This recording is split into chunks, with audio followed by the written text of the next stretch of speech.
শব্দটো শুনি দৌৰা-দৌৰিকৈ ওলাই আহিছোঁ। ওলাই আহি দেখিলোঁ যে গাড়ীখনো সম্পূৰ্ণৰূপে সন্মুখভাগ ভাগিছে আৰু মানুহজনক উলিয়ালোঁ আমি। কিমান সময়ত হৈছে এক্সিডেণ্ট? 15-20 মিনিট।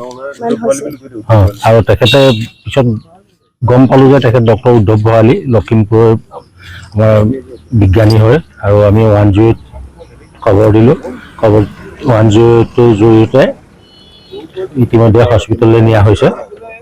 গতিকে লখিমপুৰৰ পৰা গহপুৰ অভিমুখে আছিল। হয়, লখিমপুৰৰ পৰা গুৱাহাটী অভিমুখে আহি আছিল তেখেত। ইণ্টাৰনেশ্যনেল যোগ দিৱস শেষ কৰি মই আহি থাকোঁতে বাটতে এটি দুৰ্ঘটনা দেখিলোঁ।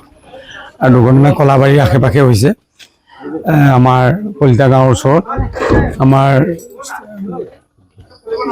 খুব ভাল ব্যক্তি, চাইণ্টিষ্ট, বিজ্ঞানী উদ্ধৱ ভৰালী, যুৱ বিজ্ঞানী। তেখেত ক'ৰবাত গৈ থাকোঁতেনে গাড়ীয়ে নিজে চলাই আহিছিলে, গছত খুন্দা মাৰিলে, কলাবাৰী হস্পিটেলত আহিছিলে।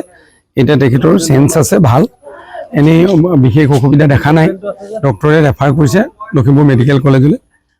মই গম পোৱাৰ লগে লগে আহি উপস্থিত হৈ নিজে চাইছিলোঁ।